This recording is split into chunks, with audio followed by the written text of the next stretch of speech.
Good evening and thanks for joining us tonight. I'm Sophie Erber. Today, the family of George Floyd met with lawmakers and President Joe Biden to call for police reform on the one-year anniversary of Floyd's death.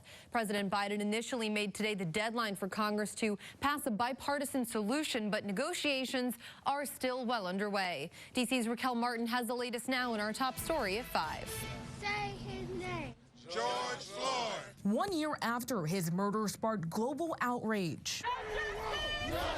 George Floyd's family took to Capitol Hill and the White House, urging the passage of federal police reform. We just want this George Floyd Policing Act to be passed. Congress failed to meet President Biden's goal to pass comprehensive reforms by the one-year anniversary. We will get this bill on President Biden's desk. But California Congresswoman Karen Bass, who's part of a small bipartisan group negotiating a compromise solution, says she is not giving up. And what is important is that when it reaches President Biden's desk, that it's a substantive piece of legislation, and that is far more important than a specific date. One of the major issues holding up a deal between Democrats and Republicans remains differences over qualified immunity. The legal doctrine currently protects officers from personal lawsuits. Is there a way to compromise? Yeah, the compromise is to let people sue the police department, but don't interfere with the work of the individual policeman.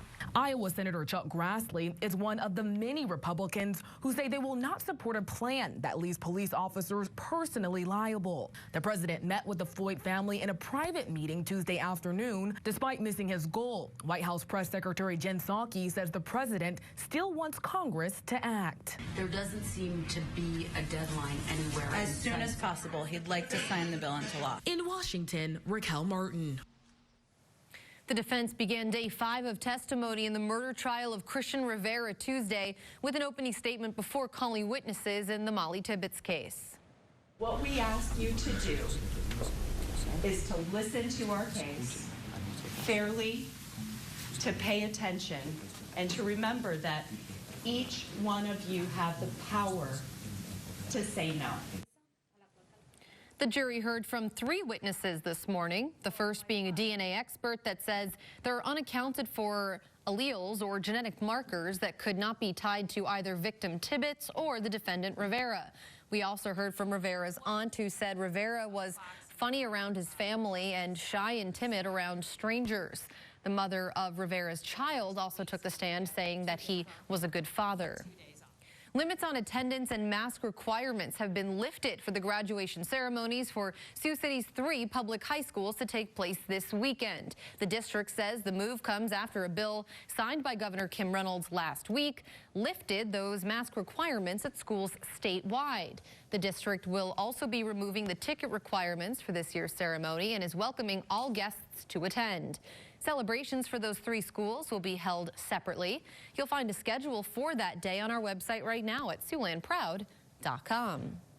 A special election is underway in the small community of Chatsworth in Sioux County, and that election could determine whether or not the community continues to be considered a town at all. The community of about 80 people has not had a mayor since December, and no one registered as a candidate for today's election.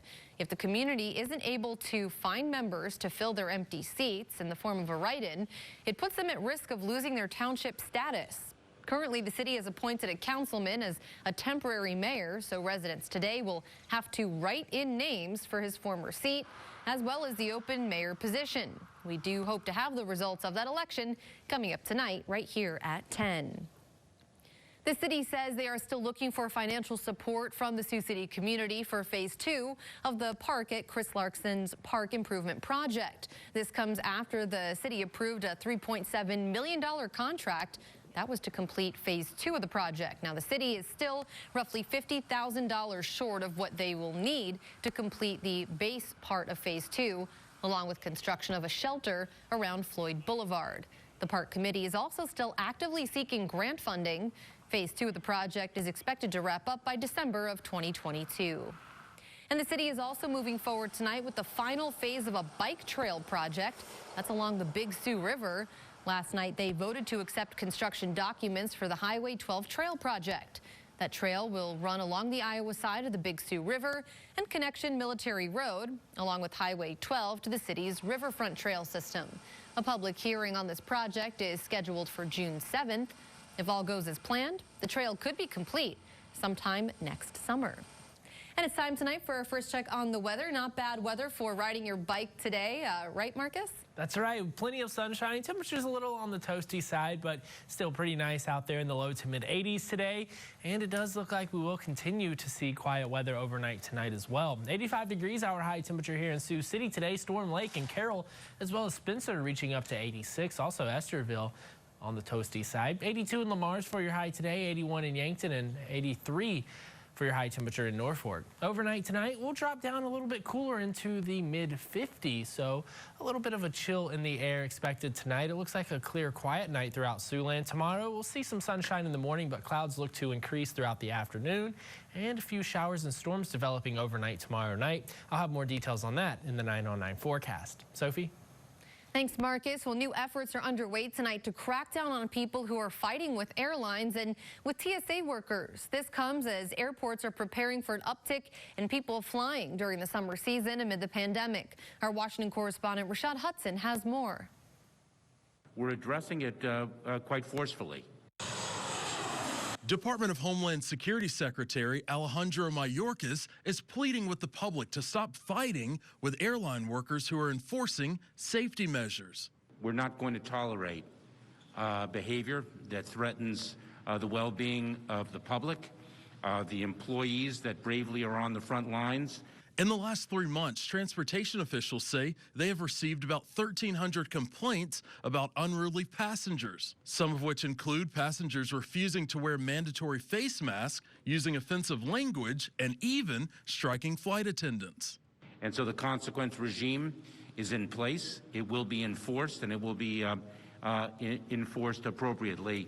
According to TSA, people who assault a TSA employee are subject to criminal charges and fines up to almost $14,000.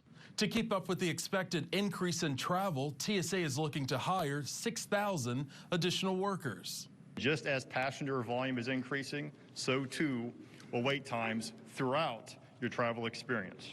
We've anticipated this, and as we do every single summer, began a massive hiring campaign this past winter.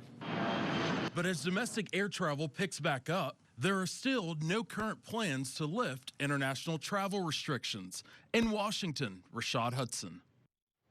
Representative Randy Feenstra took a trip to the U.S.-Mexico border over the weekend. He was at Big Bend National Park and Presidio, Texas, where he says that's where he came across those bad actors. Feenstra says it was imperative for him to see what was happening at the border because it directly affects Iowans and the constituents he represents.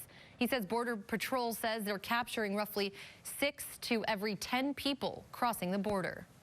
So you have 3 or 4 that are coming across that will probably be carrying cocaine or fentanyl or have a criminal background. He said all America should be very concerned, especially Iowa, because this stuff marches right up to our area with the cocaine and fentanyl. Feenstra says he will continue to have a loud voice on the issue, petitioning for more support from other lawmakers. A Northwest Iowa farmer is the first Democrat to challenge Senator Chuck Grassley should he run for a re-election.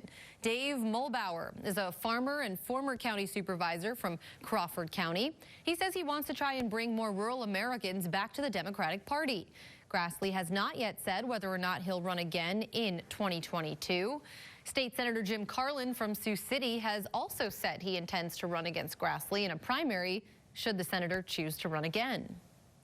Iowa Governor Kim Reynolds recently signed legislation making it easier for adult adoptees to get their original birth certificates. Adoptees had been working with legislators since 2014 in hopes of getting this legislation passed. Originally, they had to be born prior to 1941 and go through court procedures to access their birth certificates. But with new legislation, those requirements have changed, moving up the birth year by a few decades. Coming up tonight at 10, KCAU 9's Jason Toktajian explains how the new law makes access to these original certificates easier, and you'll hear from an adult adoptee sharing their story. We have a quick update on the ongoing maintenance situation on our transmission tower. Starting again at 9 in the morning tomorrow, KCAU 9 will be off the air until around 4 p.m. Again, that's due to the repairs we're making to our transmitter. You'll still be able to see all your favorite programming over cable or satellite. Do make sure to check out our website, SiouxlandProud.com, for the very latest updates. Lawmakers say every American has a right to safe drinking water, but who should pay for it? We have the debate ongoing out of Washington, D.C., and the Clean Future Act on the table coming up. And a pleasant Wednesday is in store for us tomorrow. Looks like tomorrow night, some heavy rain throughout Siouxland and a pretty big cool down by the end of the week. Details on all of that after the break. You're watching KCAU 9 News with Sophie Erber and meteorologist Marcus Beasley. This is KCAU 9 News at 5. Thanks for sticking with us. It's a beautiful Tuesday, especially there on campus. You can see things are really greening up, and you can always tell by the trees, not too much wind today, which means a good day in Siouxland. That's right. Light winds and sunshine throughout the area. You really can't get much more conditions that are better than that. Taking a look outside right now from the Ho-Chunk Center, we're seeing that sunshine out there, and again, quiet conditions in downtown Sioux City. We're going to continue to see quiet weather throughout the overnight period tonight and throughout much of the day tomorrow. It does look like tomorrow night is our next chance at some rain showers throughout Siouxland. Temperatures out there right now, they're still in the low to mid 80s, 85 in Sioux City, 83 in Norfolk, and 81 degrees in Yankton, 84 in Orange City and Spencer, as well as Storm Lake and Carroll right now. Cherokee at 83 degrees. Winds are on the lighter side throughout much of Siouxland, around 5 to 15, 9-mile-per-hour winds in Sioux City out of the northwest, 16 in Wayne, so a bit breezier there. 17-mile-per-hour winds currently in Yankton, Norfolk, with lighter winds at 7 miles per hour. Winds currently at 21 in Orange City, so a bit breezier there, 22 in Storm Lake. So we are seeing some areas with some breezier conditions throughout Siouxland. Satellite radar showing those clear skies that we have outside right now. We had some clouds earlier this morning, but now we're left with those mostly sunny, clear skies. It looks like tonight we'll have clear conditions throughout Siouxland. As we head into tomorrow morning, we'll start out the day with mostly sunny skies. Notice these clouds to the west, though. They'll begin to build in throughout the afternoon. Oh, excuse me, that was the strawberry moon. Wrong graphic there, I think. We are going to see, here we go, this is the right one. Look at toward the southwestern skies. If you're in Sioux City, you might see a partial eclipse right around 4 to 6 a.m. this morning. If you're west of Siouxland, where that line is, if you're west of that, that's where you could see the complete total eclipse. But if you're east of that line, and that does include the Siouxland area, we're only going to see that partial eclipse overnight tonight and into really tomorrow morning around 4 to 6 a.m. Right here's a picture sent in from JT in Remsen, Iowa, of some distant storm clouds. Just a great picture there across the farm field. If you have any photos to send our way, go to SiouxlandProud.com, click on the weather tab, and drop down to send us your photos to upload some pictures. Yeah, it is one of the coolest things about storm clouds. You can really see them coming, especially in this area, just from across the plains. Yeah, it's pretty flat out here, so you can really see far into the distance. Makes some good pictures. Send them our way. Thanks, Marcus. Well, a Sioux Falls man who lost both his lungs to COVID-19 finally home tonight after a major surgery. We'll show you those moments coming up, but first, lawmakers can agree clean drinking water is a necessity. But who's to pay for it and how much? The debate in D.C. after the break.